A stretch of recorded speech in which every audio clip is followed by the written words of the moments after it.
Okay. Thanks for your patience, everybody. I apologize. It's our first hearing, and the library doesn't open till 10, so we couldn't get in here and set up ahead of time.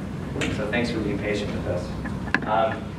So for the format here today, we're going to start with a short slide deck, PowerPoint presentation, to walk over the details of the process that the new Count My Vote initiative would implement. If you have any questions as we go through that about the process, the technical questions, we have Senator Hilliard here and Rep. Potter, so hopefully I can answer your questions. So don't be too hard on me. But if you have any questions about the mechanics of the language or the details of the process as we go through, we can go ahead and I'll do my best to answer those as we go. Yeah? Can I start with a question? Well, yeah, just let me lay out the format first and then, okay. Sure. So after we get through the slide deck, we'll then open it up to comment. Everybody will have, we usually do 2 minutes, but we could probably give everybody a little more time since we have a smaller group here. Everybody will have a chance to weigh in and make comments and everything. And we do have, the hearing is being recorded for the public. It will be posted on the Lieutenant Governor's website. So when you do comment, if you'd like to state your name and where you're from, that's always helpful. So that's the format. We'll go from there. Go ahead. Yeah, Bill Olson from North Ogden. I'm fairly new at this, but I thought the Count My Vote folks had a compromise with SB 54 to not go get signatures. And we'll get to that. Yeah, okay. We'll get there. So I'm just curious how that played out. Yeah, we'll absolutely get to that. All right. That's an important question. And I'm sorry, I failed to introduce myself. My name is Taylor Morgan. I'm the Executive Director of Count My Vote. I've been working with Count My Vote now since 2013. And so mostly on a part-time basis, but it's something that I personally care a lot about. Before I was with Count My Vote, I worked in the State Elections Office for Lieutenant Governor Greg Bell. And then before that, I worked for the Governor's Commission on Strengthening Utah's Democracy and at the Hinckley Institute of Politics. So elections are something I care a lot about. I'm a registered Republican. I've been a Republican Party state delegate and precinct chair. I care a lot about elections and a lot about the caucus convention process as well. It's something I've experienced and something that I've been very supportive of. Where are you? That's me. I'm from Draper, Utah. And with me today we have David May. David is back there, I think, taking a picture probably for social media. And we also have Jay Kelsel in the back doing the video. And so we're all kind of part-time folks who Count My Vote, helping out longer term for me, Jake and David helping out today and tomorrow with the hearings. So, yeah, Bill. Is your position a paid position? Yes, it is now. Yeah, so you're helping I've out? been off and on volunteer and paid, but yeah. So you're helping out being paid? Yes. Okay. Yep. All right, let's go ahead and get started. I got to turn my voice on first. Technology. Hopefully this doesn't take an hour to turn on, right? Oh, we're good. Okay.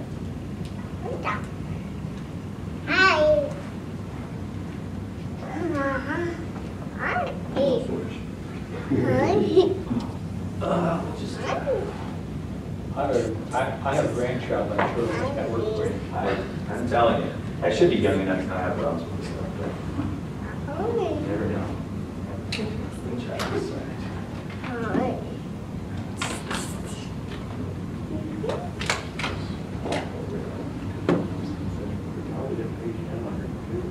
Yeah, that would be easier. Huh? I wanted to use my fancy new computer.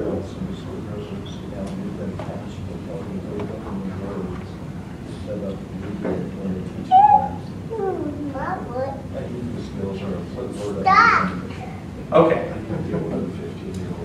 There we go. Okay. So the mission and motivation behind Count My Vote is that all voters should have a voice in our elections. Again, Count My Vote is a nonpartisan, broad-based effort to improve participation in elections. Our 5 legal sponsors represent a bipartisan group. Our legal sponsors are Mike Levitt, Norma Mackson, Gil Miller, Ben McAdams, and Rich McKeon. So a bipartisan group of legal sponsors. So the history here of Count My Vote. Count My Vote worked with political parties in the legislature years ago to work on adjusting the nomination process, unsuccessfully until Count My Vote launched its first initiative in 2013, which resulted in an SB 54 compromise. The SB 54 compromise provided a dual track access to the ballot, one path for Utah's QPPs, or qualified political parties.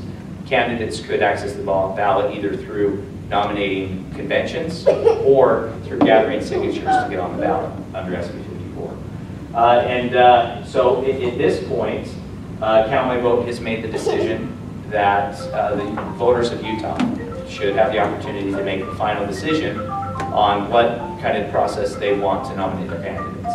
So that Count My Vote, since passing SB 54 in 2014, the SB 54 compromise has been under constant legal attack, lawsuits, it's been under constant legislative threat. And so we made the decision that now is the time to put this decision ultimately where it belongs, and that is before the voters of Utah. So that is the history behind Count My Vote. Does that answer your question? Do you have any other questions about that part of it? Well, I have lots of questions, but I don't want to interrupt your presentation. Okay, sure. Yeah. I just want to make sure I address the history of it Sure. since you asked. Sure. Okay. Okay, so then talking about direct primary elections, the benefit of direct primary elections is they facilitate greater participation in elections. They improve candidates' access to the ballot. More candidates are able to more directly access the primary election ballot, which gives voters more options and more choice in the primary election. Primary elections preserve the power of political party members to choose their nominees. They give all party voters a voice in choosing candidates. They reduce the potential for fraud and irregularities in the nomination process. And then they also remove systematic obstacles to participation. So this is how the new language, the process would play out. So we don't eliminate the caucus or convention. We don't prohibit them, of course. Those are still very important for the party to conduct party business, to approve platforms, and do a lot of other important things. In addition, those caucus conventions could serve to endorse a party's chosen candidate that would appear on the primary ballot. Yeah? You say you don't eliminate the party's ability to have conventions, et cetera. What makes you think you have the opportunity to do that to a private organization? We don't, and that's a better way of saying it. We couldn't. The state of Utah, I don't think, would have the right to eliminate the party's opportunity to have a that's convention. right. Yeah, and so we don't touch that. We of course can't legally and constitutionally, and we don't touch the party's ability to hold its meetings and do its thing as a private organization.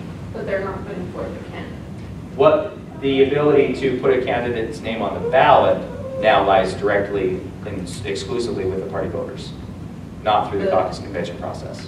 The party voters, what do you mean by the party So voters? right here we go to party nominating signatures on the bottom. So potential candidates who are seeking the party's nomination for an office can qualify for the primary election ballot by being nominated by 1% of the party's voters in that jurisdiction. Those who qualify through those signature gathering thresholds are qualified for the primary election ballot. Sir? Now, I'm yeah, sorry, Bill. just real quick. You use the term party voters. Yeah. When you're gathering signatures, it's my understanding you're not required to be a member of the party to sign a petition or to sign up for. Under this system, you are for candidates, yes. So how does a vote gathering third party confirm that you're a registered Republican?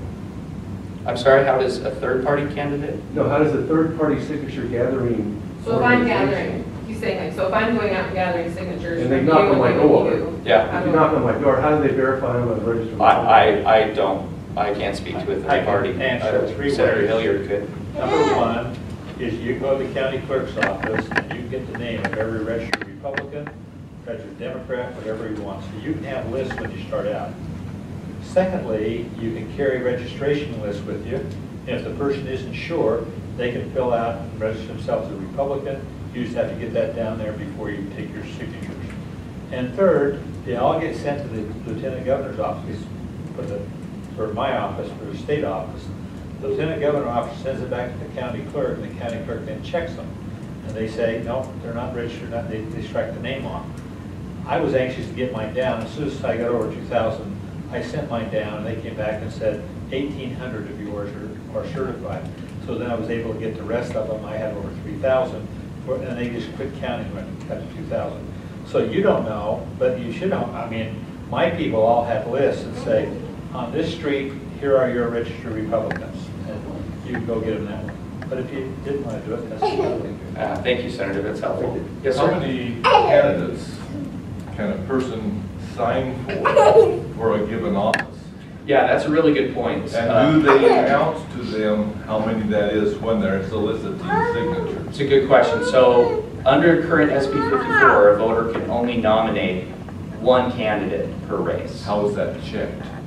I'm sorry? How That's is that? in the county clerk, lieutenant I governor can level? answer that. If I can sign 5 petitions if I want to sign 5 petitions. But what happens, whoever gets there first and files their petition, if I'm on that first list, I'm struck off all the rest. So I can't Yeah. count more than once. And so that is actually a change in the new language. We are removing that so that now voters can sign for more than one candidate per race. That is an important change in the new language. Yeah, so I'm thinking, I'm retired, and I'm thinking of picking up extra money, getting paid to collect signatures. If I collect signatures from people that have signed more than one petition or who are not registered Republicans, do I still get paid? No. It depends on who you're working for, Bill, I don't know. The contract, the people who contacted me that we said no to, said they would only charge when the signature was validated. So if they got, for my race, 2,000 votes, 2,000 signatures, if they got 3,000 and turned them in, and only 1,500 were valid, they'd get paid for 50. So there is motivation for the signature collectors to try to verify. Yep. Okay, that makes sense. And so one important Isn't point there too. a law that- against paying per signature? No. That You can't pay the person to sign. No, You can no, pay no, somebody I by meant, your signature. I thought they prohibited you from gather, from paying No. people per signature. No, that's not That is correct. fine. That's not the case. That's not the point. Yeah. So that's an important point that goes to this conversation, and we do need to move along. Can I Is ask it, a quick question about, Yeah. because you just said that you were striking the language from 54. So citizens initiative, and this is maybe a question that Senator Hilliard can also clarify, how does the citizen ballot initiative strike language from a legislative bill? it changes the language in statute. So is it just because one supersedes the The other? law is very clear in Utah. You enact legislation 2 ways. The legislature can adopt it, or you can do it by initiative by the people. Power of the people to set legislation is preserved in initiative. So if we say along the legislature, a good example, there's a lot of argument about the .05 DUI law. If they got an initiative now out to repeal that .205, that overrides what the legislature did. Now, we can always, as legislature, come back the next year, change it if we have the will to do it. Okay. Yeah, thank you. Equal powers. Yeah. You'll notice that the signature threshold is 1% of registered party voters in that district. That is substantially lower than the current thresholds. And I have some sample numbers that we'll get to shortly. But I think going to your questions, Bill, and everything about the paid signature gathering, part of the adjustment here with the new language to the 1% is to try to make sure that the ballot is accessible to all candidates. There is a percentage there that's designed as a seriousness test for candidates, but it's not prohibitive, is the idea that it's not too much of a barrier so that the ballot is accessible to all candidates. And so based on the new numbers with this 1%, I think you'll see that the idea is that most candidates, if not all, should be able to go get those signatures themselves and not necessarily have to hire other people to do it for them. But we'll get to that. This is a really important piece, too, in the new language. We have included language to deal with a potential plurality on a primary election ballot. So if there are multiple candidates on a primary election ballot, and if no one candidate receives 35% or more of the vote, then the top 2 vote getters in the primary go to an automatic runoff by mail election.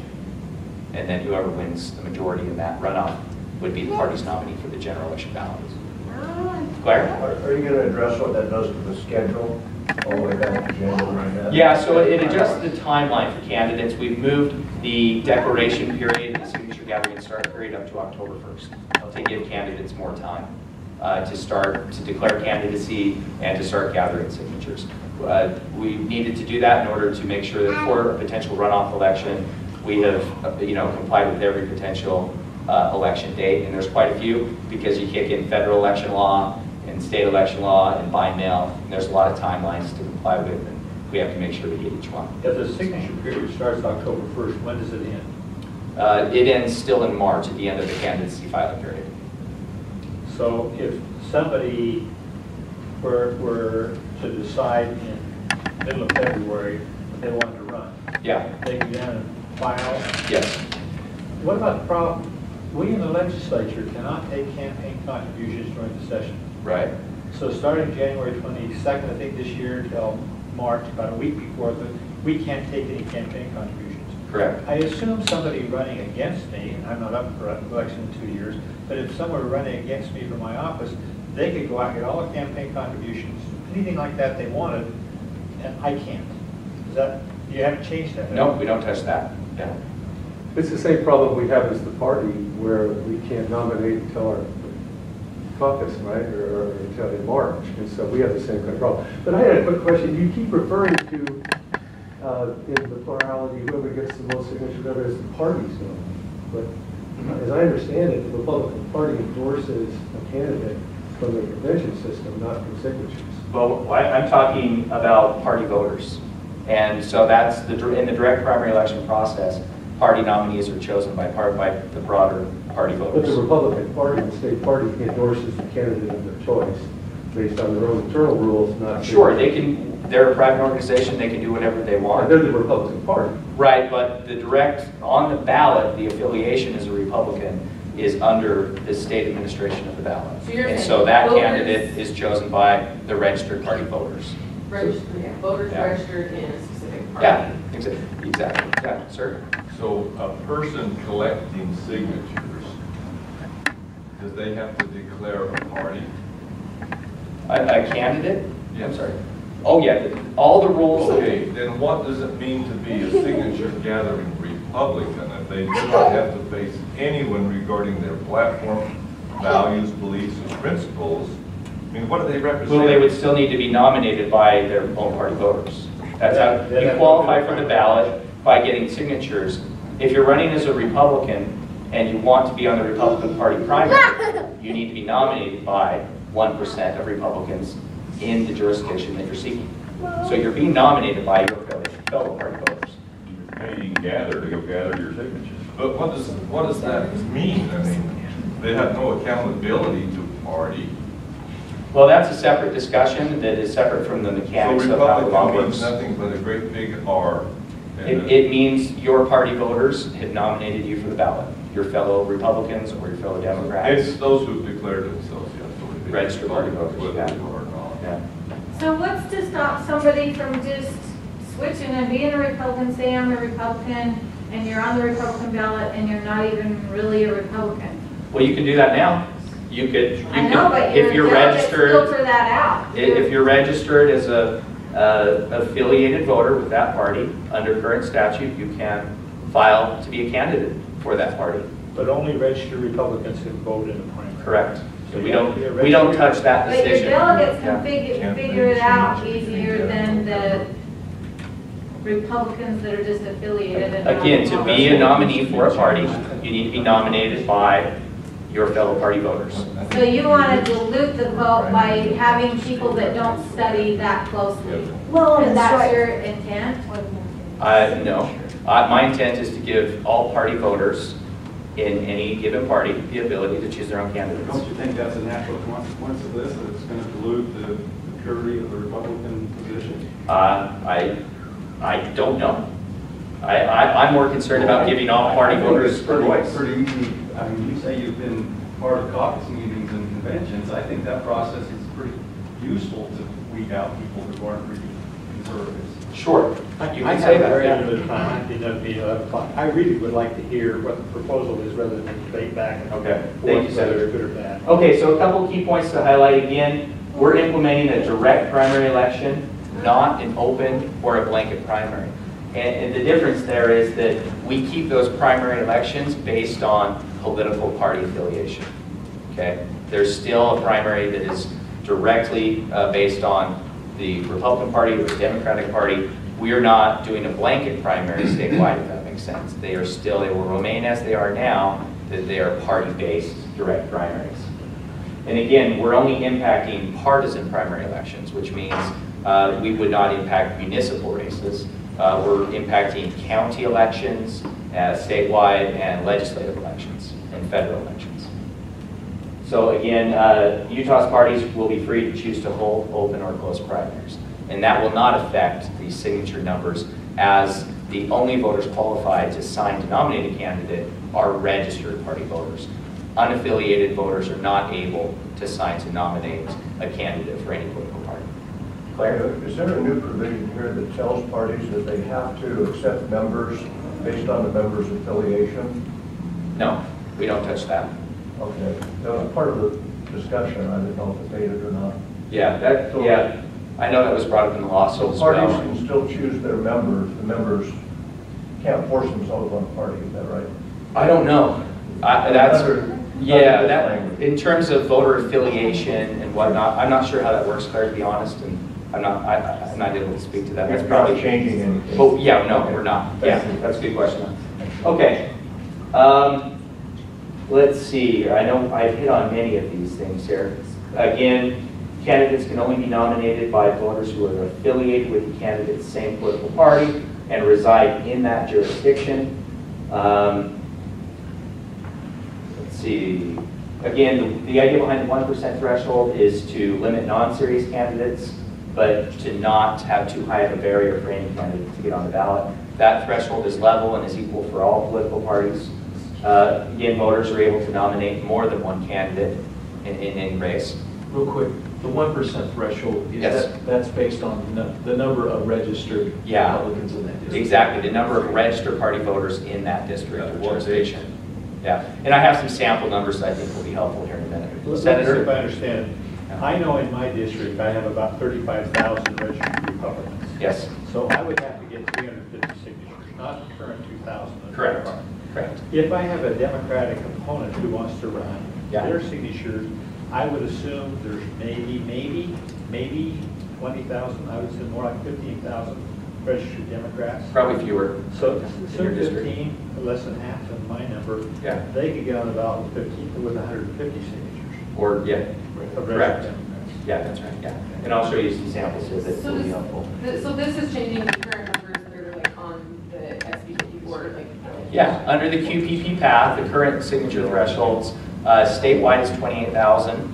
I believe a congressional is 7,000. State Senate is 2,000, and State House is 1,000. So then is it also keeping your numbers for Senate district, percentage-wise, if you're running a state office, it would keep your percentage, your 1% in your Senate office, and then if you're doing county, a 1% in your county? Exactly, yeah, in that jurisdiction, yeah. So, okay, so here's some examples under the 1%. So for statewide office or for the U.S. Senate, a Republican Party candidate would need 6,514 signatures statewide, because there's 651,000 registered Republicans statewide. A Democratic Party candidate would need 1,595 signatures for statewide office, because there's approximately 150,000 registered Democrats statewide. So, question?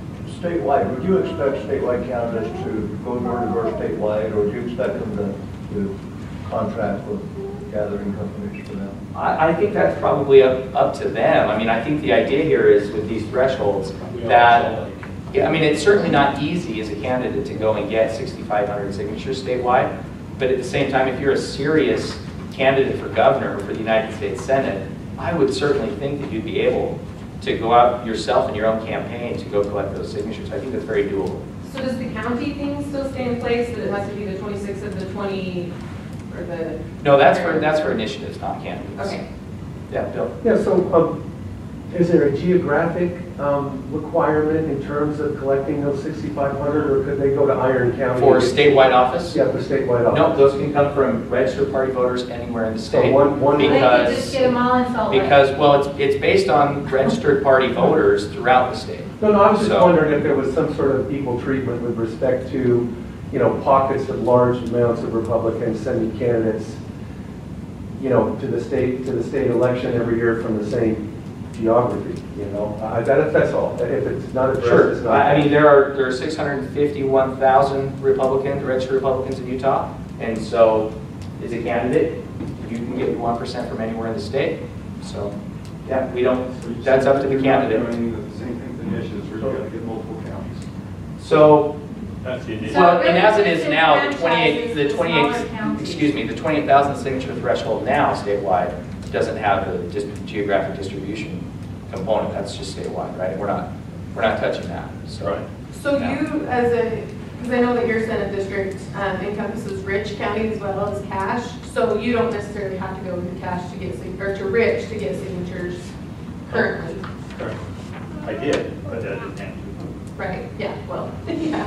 I did every one of my districts. I got signatures in every one of my districts, but I didn't have to. Yeah. okay, so here are some sample signature numbers, as I mentioned.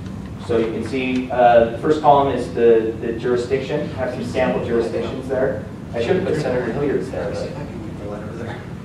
But is it too dark? Is it too light? Yes, we Yeah. can. It's a- These lights are all going here. Yeah. I can do. Sorry, you guys. This pocket projector is a few years old. I don't think, let me see the back here.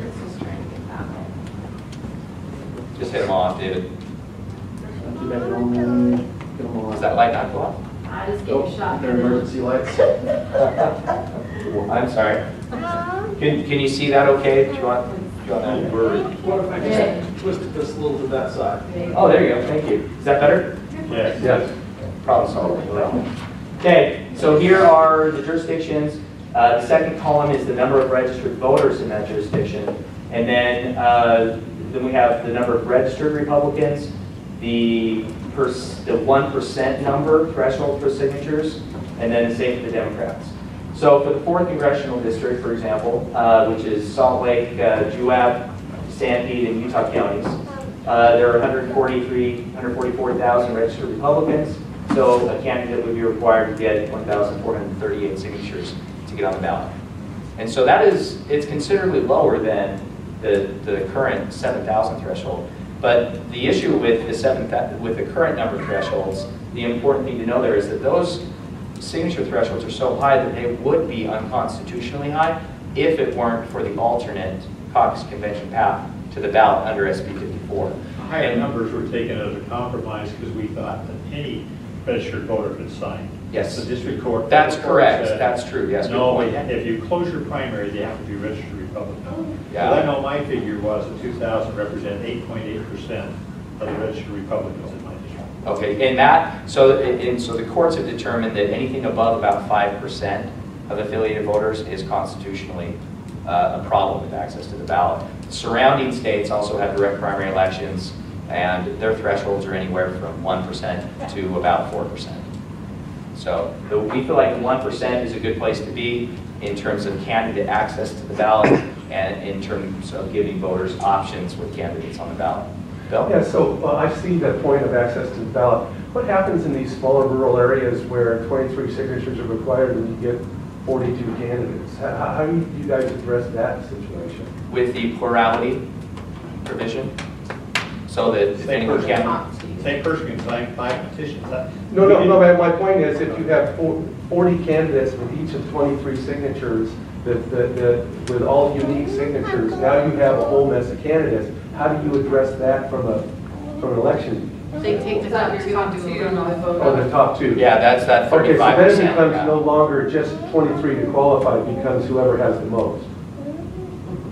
Is that right? No. You gotta get 35% Qualify for the to get primary through the ballot. primary. We're talking about 2 separate things. You're talking about the signature qualification to get on the But how do you ballot. handle a mess of candidates? So that's when we have the plurality in the primary election. Oh, that okay, so if- everybody makes the ballot. but Right. then- Okay, I got it. Yeah, And then they have a second election, I got which it. would cost them $1 million more. Got it. Okay. yeah. Okay.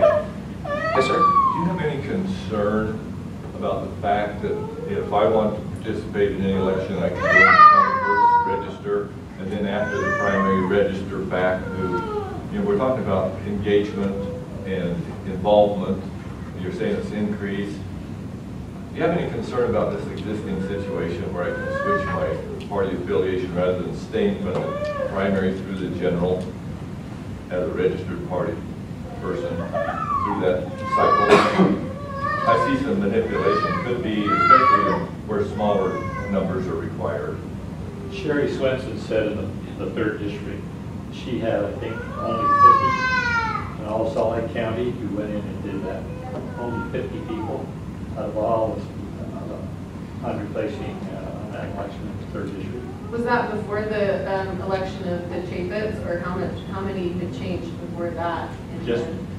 Just before, within a time that appeared to be. The majority of that election Because I wondered, occurred in Utah County, not Salt Lake County. That's pretty big number.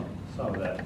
Was that a the reason I asked that is I wondered too, how many people switched affiliations for the presidential election where that was so close to the presidential election where your affiliation, you know what I It mean? really doesn't matter except in the primary. If I'm a registered Democrat, I can go vote for the president, I can vote for Trump if I want, or if I'm a registered Republican, I can vote for Hillary if I want. There's no requirement. On the general, that's On the right. party, on general election. It's only in the attending your caucus, attending your county convention or state convention, and voting in the primary, because the Republican Party is closed its primary. Right. Okay. If we opened it so that anybody can vote in it, then, Well, we had that problem before, yeah. and the courts changed that, right? The court said if you're going to close, you have your choice. If the Republican parties chose to close their primary, then the signatures had to be registered Republicans. Wasn't it the severability issue in the original compromise that the court struck down? So the unaffiliated, in the first version of SB 54 that passed, unaffiliated voters could sign to nominate candidates, although the party could still have a closed primary. And the court struck And that so, down. yeah, Judge Newfer determined that the party could not be constitutionally forced to accept signatures from unaffiliated voters. And so that piece was removed from SB 54. And so that is the model. We're pursuing that same model now, so that only registered party voters can sign to nominate a candidate. And we don't touch the party's ability to choose to have an open or closed primary. Okay, so moving on. Again, we don't touch the parties as a private organization. We don't touch the party's ability to have caucus conventions and use those as they will. The party could use those as a means to support candidates with signatures from party voters, or do any number of functions to support recruit candidates and so on and so forth. This is our fiscal impact statement. It was produced by the Governor's Office of Management and Budget.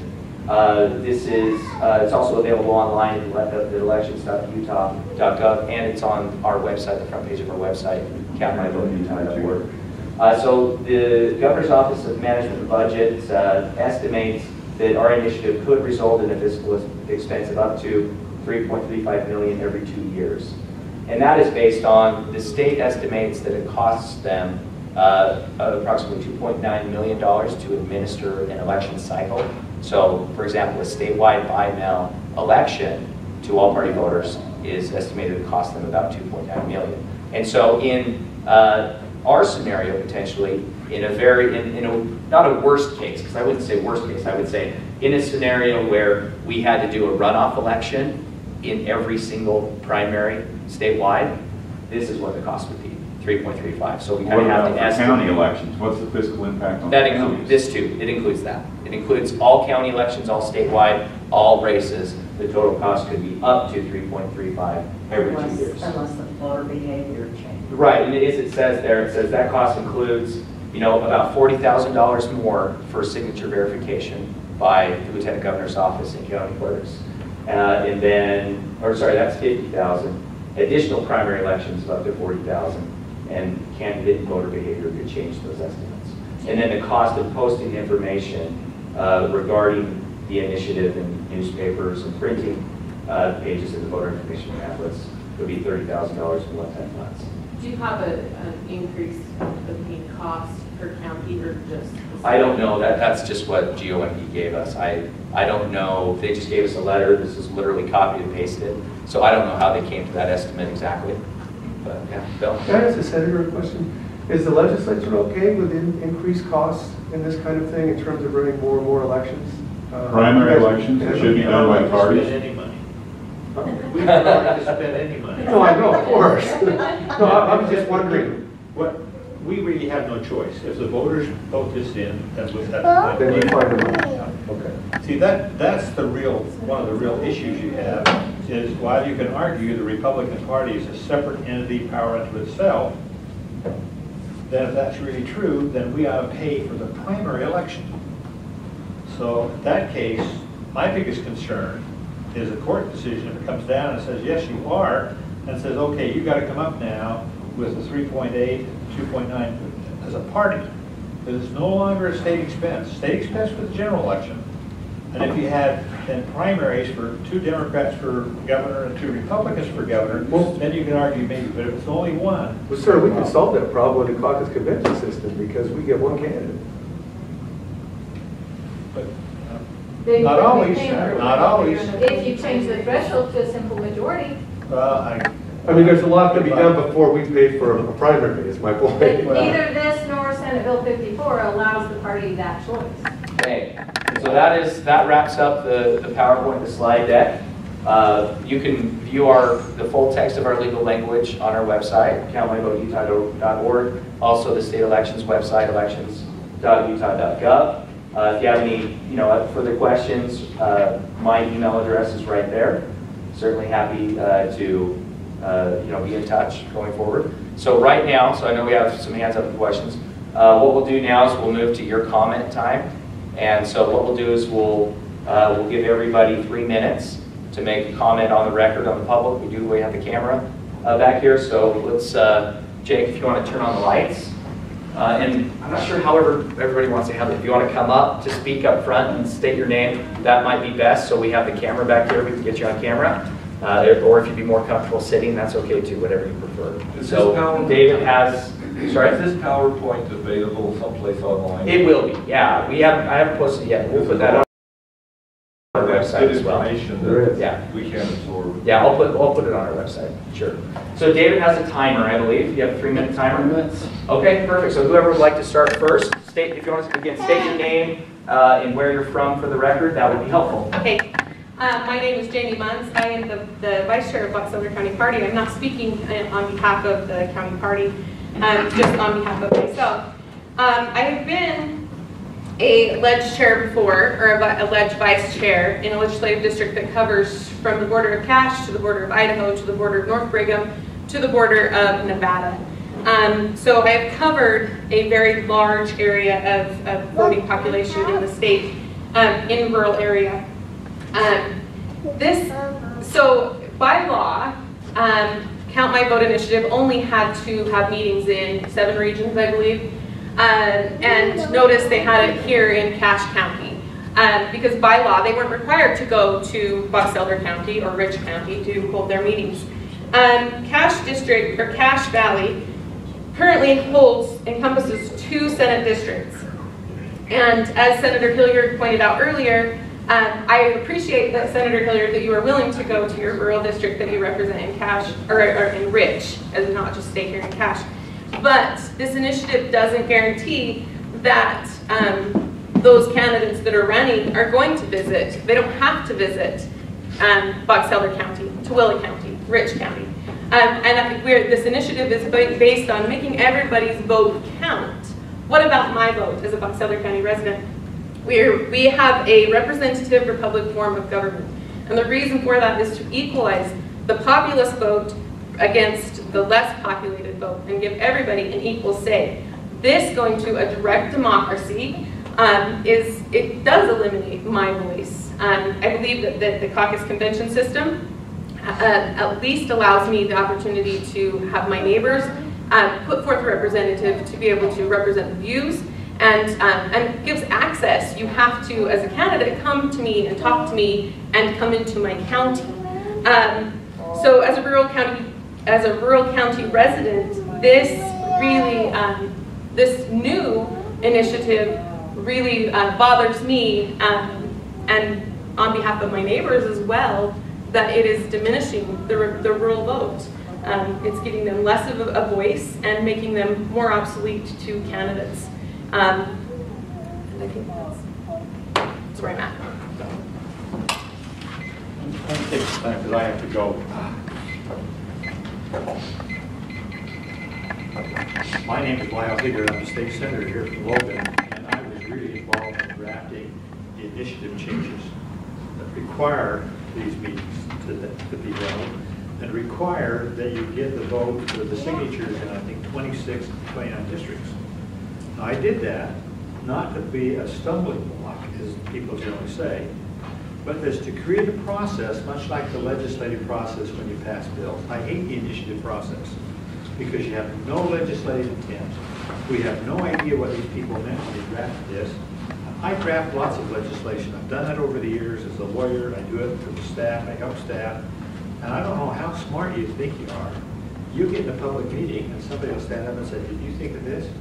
I didn't. What does it mean? And you have to start. So I can guarantee you, if this initiative is passed, that's the whole purpose of this meeting, is for us to go line by line and read it and understand what it is. Because you can talk generally about things, but then you read the actual language and say, I don't know if that really accomplishes what I want to accomplish. And I guarantee you, if it passes, you'll hear Doug Wright say, oh, the legislature will fix it. They'll answer all those unanswered questions. But once you get up there and you go to change it, you're going to have people come roaring up there and say, wait a minute, the people in the state of Utah voted for this. You better not change it. You're violating the will of the people. So the legislative process itself is a terrible process to try to get language legislation, because there will be other people who can say, well, I intended this, no, I intended that, and you just get unclear.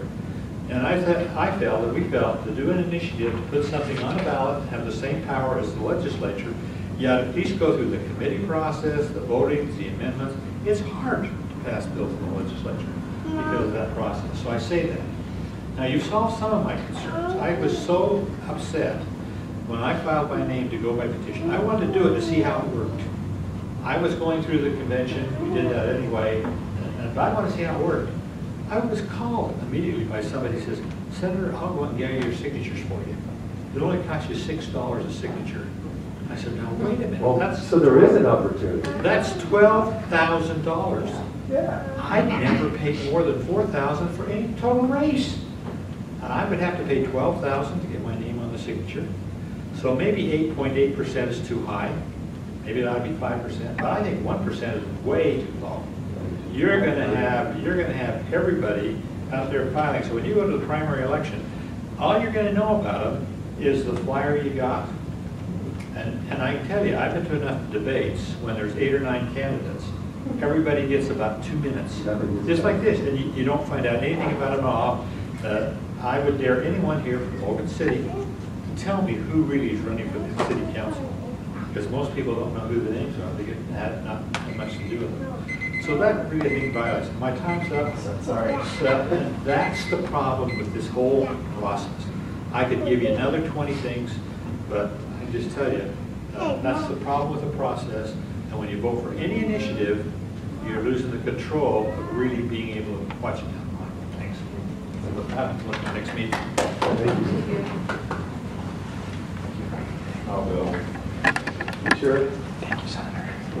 My name's Lane Beck. I have been fairly active in the Republican Party for a number of years. I'm not representing the Republican Party here today, although I am concerned about the way things have gone in the election process over the last 4 or 5 years in this state.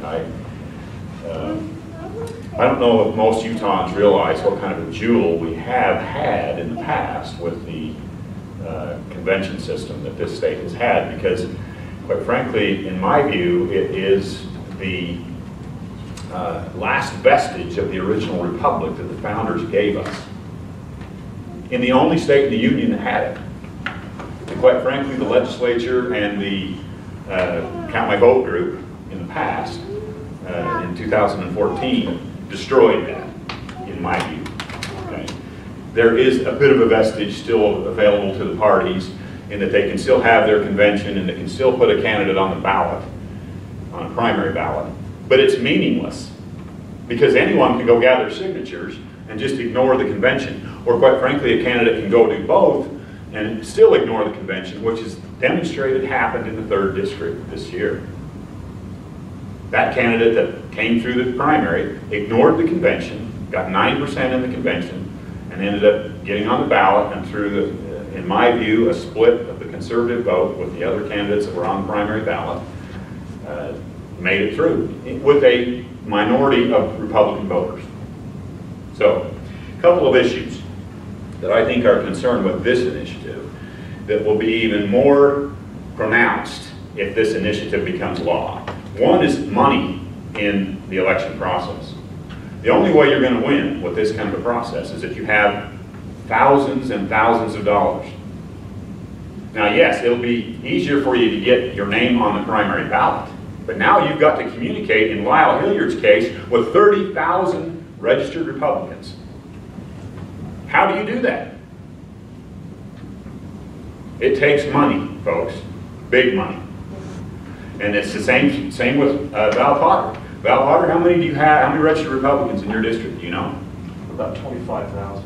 Okay, so 25,000 registered Republicans in Val's district. How are you going to communicate with them? If there's 8 people on the ballot, You've got to be creative. you've got it by direct mail, you've got it by newspaper, radio, television, mass media, social media. That's how you're going to have to do it. And that costs big money. I heard Lyle Hilliard tell me just a couple of years ago at a Republican dinner, Lincoln dinner, he said he has colleagues in other states that have open primaries, or direct primaries like this, that spend $500,000 to get elected for their Senate seat. You just heard Lyle Hilliard tell you that it took him maybe $2,000 or $3,000 to get elected. Anyway, thanks. The only other point I had is you can still get on the ballot, the general ballot, with 300 signatures. You don't need this primary machination stuff that this group is trying to foist on the public. Thank you.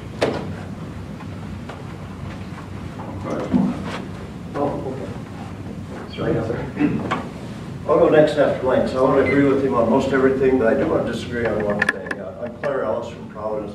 I don't think that the caucus convention system is destroyed, not by any means. But I think this initiative would destroy it.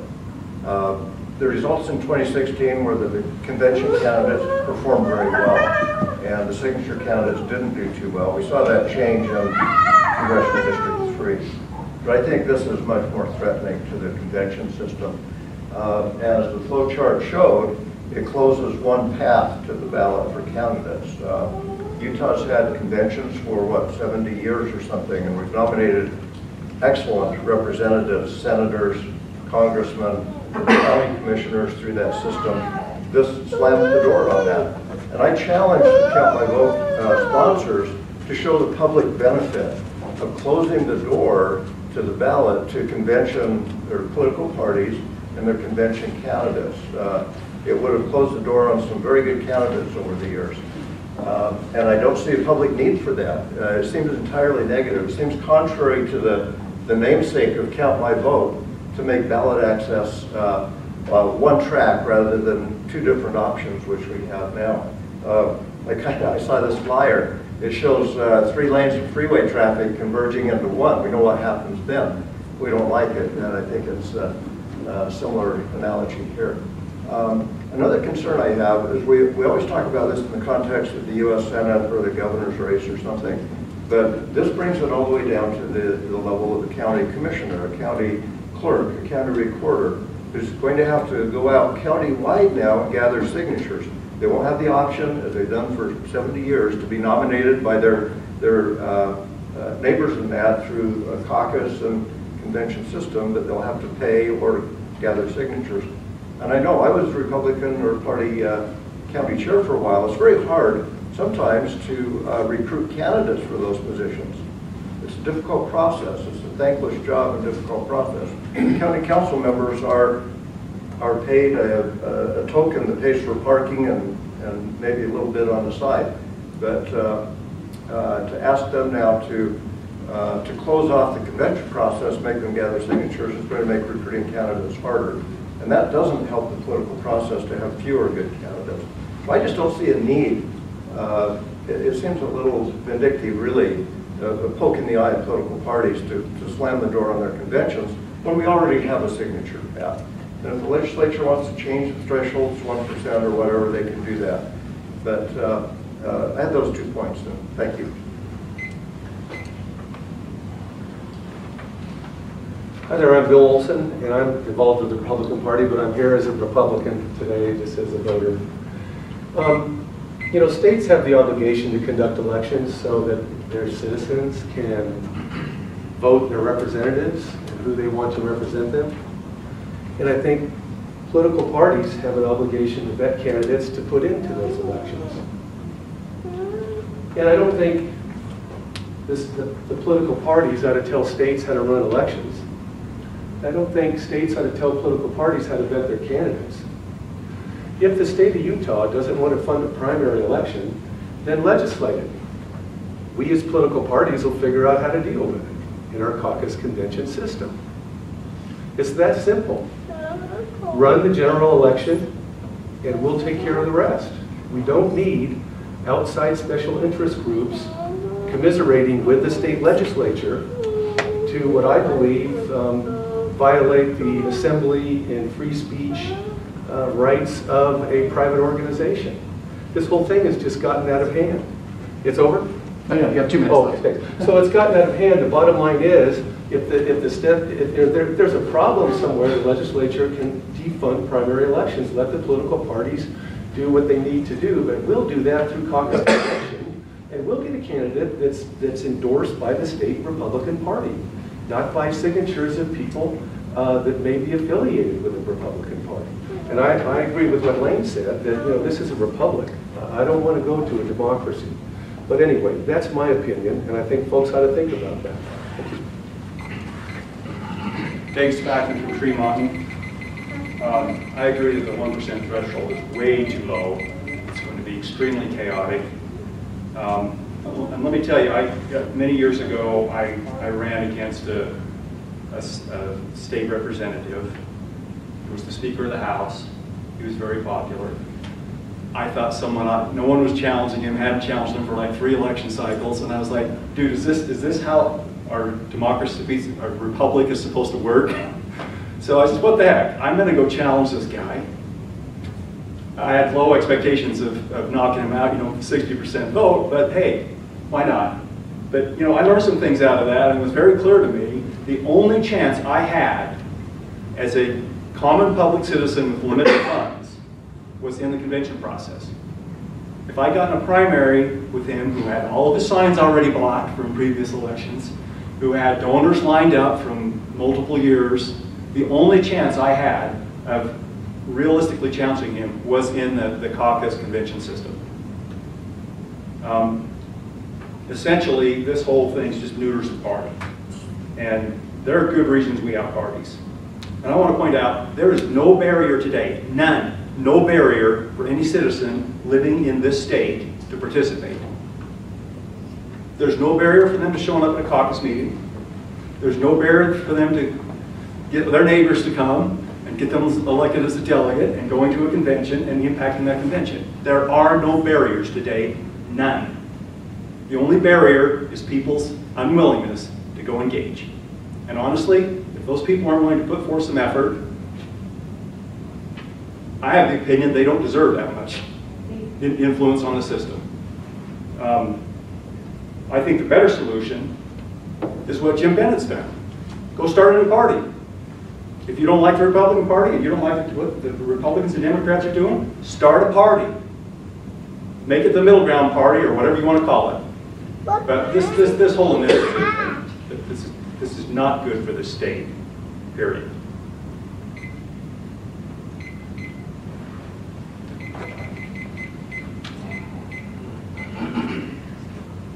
Linda Pipkin, Weaver County. This initiative is not a grassroots movement, even though they pretend to be. This is nothing more than a big money power grab.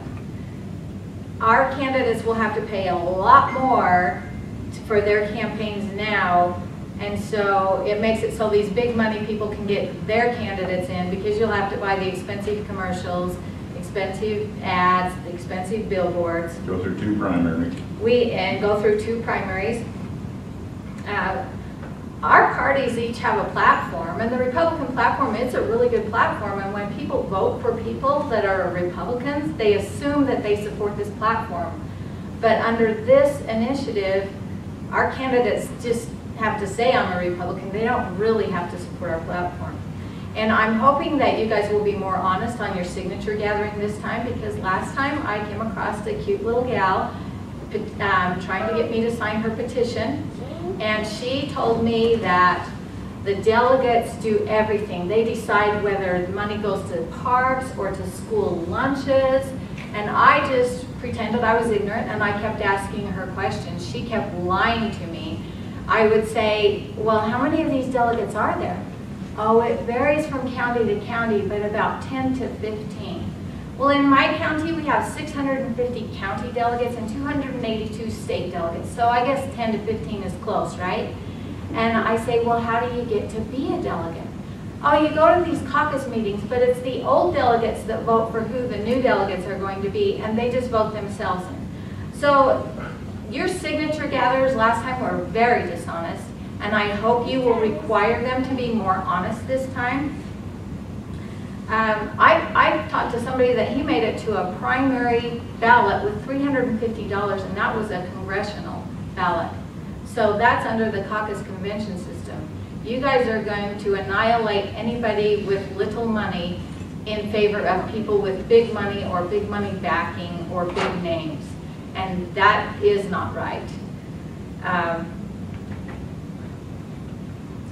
The signature gatherers gathering signatures for the candidates, I got multiple calls last year saying, Linda, this person came to my door and they said that I needed to sign their petition so that Republican candidates could get on the ballot because they have to do this now. And I said, no, that's not true. They can still go through the caucus convention system.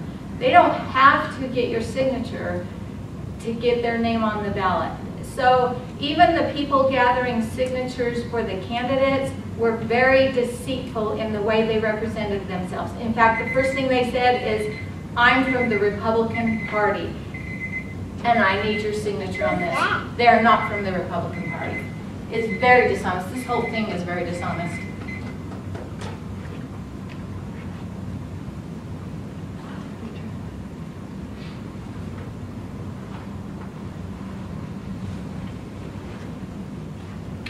My name is Lee Scablin. I was born and raised in Cache Valley on rental properties here. I've lived around the West. My biggest concern is flyover country. With the Forest Service in my career, I've lived in rural areas, and it's very difficult to get elected officials and candidates to rural counties. I live in Davis County now. In my Senate district, there are 45,000 registered Republican voters. I could not belong to any party while I worked for the Forest Service for 38 years. When I retired in 2005, I thought, it's my time to carry some of the heavy workload, and I'll step forward. I'm not recognizing what's happening on the political scene from the time that I was a college Republican at Utah State University and what they represented then in terms of all Republicans. Most Republicans gravitate to a party platform that in my mind is very admirable. It has values, beliefs, and principles involved in that platform that most people who register as a Republican believe the party represents and will hold accountable. Anything outside of the caucus convention system, wherein we have neighborhood caucuses, usually 1,000 to 1,500 voters, and 2 to 6 delegates. That's a very, very strong ratio of representation. It's also a Republican system with a little r, where we choose people of high integrity and intelligence to go represent us and dig in full time. This system is an attack upon that system to go to a pure democracy And those people generally, although they're well-meaning, are not well-informed. Now, Daggett County, where I lived for 10 years, has become flyover country. We on the school board at that time had a hard time getting anyone to come look at our problems. But I just want to say, there is an infringement here upon our right to affiliate with whom we want, to hold our accountants accountable, and to speak according to our conscience and our beliefs. And I think that this is a dangerous direction to go. I hope that the average person who sees themselves a Republican realizes that they're not just a Republican because their father was. They're Republican, hopefully, because they support this. And I support every other party in their efforts, and I think the same threat goes there. And if the party means nothing, I'll go to a different party, because it's principle before party, and these principles are being abrogated here.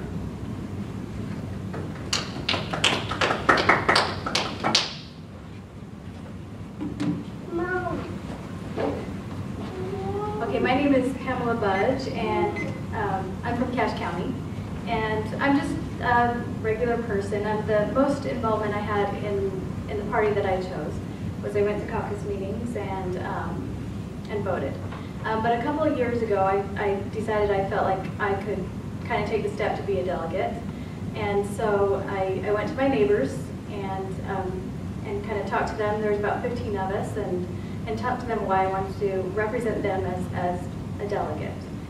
And they gave me that opportunity. So I took that job very seriously. I went to every single convention I was supposed to go to. I researched the candidates. I went to town hall meetings, some an hour away. I did more. I put the same amount of effort into national delegates, choosing national delegates, and party and county leadership. And so I learned a lot through that process, and I really loved every second of it. What I learned is that everyone has this opportunity, and if they choose to take it. Now, some people are in a time of life where they couldn't spend the hours that it takes to do that, but that doesn't mean that they never can. Also, let's see, I lost my train of thought. But I think there's a lot of people that don't want to be that involved, and that's okay too. But I appreciate the caucus convention system that gives us that opportunity if we choose to take it. I feel like it's the best system that we have, and yeah, like I said, I'm just a regular person. I know last time the Count My Vote kind of focused on delegates being the party elites, but in this process I have found out that is not the case. It's just a bunch of regular people like I that were willing to do the hard work. And that's it.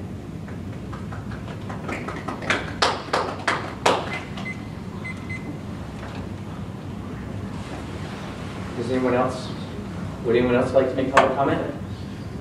I had a question for you. Is there a chance for another question or not? Yeah, let's go ahead. So we'll go ahead and close it there. Thanks for coming, everyone. Thanks.